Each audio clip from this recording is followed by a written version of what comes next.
अस्सलाम वालेकुम दोस्तों, मैं हूं आपका अपना बिलाल मोइन और आप देख रहे हैं बिलाल मोइन यूट्यूब चैनल। अच्छा भाई, बात यह है कि कल मैंने एक वीडियो बनाई थी, उसमें मैंने आपको बताया था कि एमनेस्टी स्कीम जो है वो आ रही है और पाकिस्तानी जिनके वीज़ाज़ 2017 से पहले एक्सपायर हुए हैं और 2017 के बाद उनकी मैंने पूरा प्रोसीजर आपको बता दिया था कि कैसे वो उससे मुस्तफ़ीद हो सकते हैं, बिना फ़ाइन दिए अपने अपने मुल्कों को वापस जा सकते हैं। लेकिन अब उसके बाद फिर बहुत सारे लोगों ने बहुत सारे सवालात किए, तो मैं सोचा कि ये वीडियो में मैं आपको उन सवालों के स्पेसिफ़िक आपको मैं जवाब दे दूँ। देखो, लोगों ने ये सवाल किया कि भाई जो लोग ब्लॉक हैं उनका क्या होगा, क्या वो वापस जा सकेंगे। देखिए, जो लोग ब्लॉक हैं ना, जो उनके अरबाब की वजह से या आपकी कोई कोर्ट केस की वजह से या जो भी मसले मसाइल की वजह से, जिस भी वजह से वो ब्लॉक हैं, उनको वो मसला हल करना होगा अपने लोगों से, अपने अरबाब से।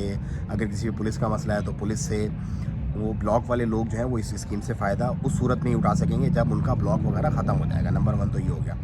नंबर 2 ये हो गया, बहुत सारे लोग कहते हैं कि यार बहुत सारे लोग जो पहले एमनेस्टी जो स्कीम थी कोरोना के बाद उसमें जा चुके थे सल्तनत ओमान से, इंडिया, पाकिस्तान, बांग्लादेश, किसी भी मुल्क में, क्या वो वापस अब आ सकते हैं? नहीं, वो वापस नहीं आ सकते, क्योंकि उनके वीज़ाज़ एक दफ़ा वेवर उनको मिल गया है। अब वो दोबारा अपना वीज़ा सल्तनत ओमान का नहीं लगा सकते, वो लोग वापस नहीं आ सकते। एक और सवाल ये था कि जो यहाँ पर विज़िट पर लोग आए हुए हैं, वो क्या अपना वीज़ा जो है वो चेंज कर सकते हैं अपने सिर्फ पाकिस्तानियों के लिए मैं बात कर रहा हूँ कि विज़िट वीज़ा पर आए हुए हैं, सल्तनत ओमान के अंदर इस वक्त मौजूद हैं, उन पे फ़ाइन है, वो फ़ाइन को छोड़ करके अपना जो नौकरी वाला वीज़ा है, जो आज़ाद वीज़ा जिसको कहते हैं, या जिसको आप कह लो कि लेबर वीज़ा, क्या वो उस पर शिफ्ट हो सकते हैं? नहीं, वो उस पर शिफ्ट नहीं हो सकते।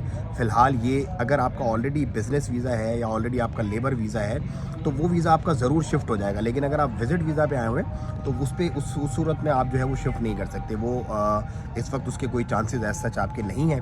और इसके अलावा और बहुत सारी क्यूरीज थी, वो भी मैं फ़र्दन इंशाल्लाह आपको रिस्पॉन्स करूँगा प्रॉपर्ली, अल्लाह ने चाहा तो। मुझे तो इजाज़त, दुआओं की दरख्वास्त, वीडियो को ज़्यादा शेयर कीजिएगा। अस्सलाम वालेकुम।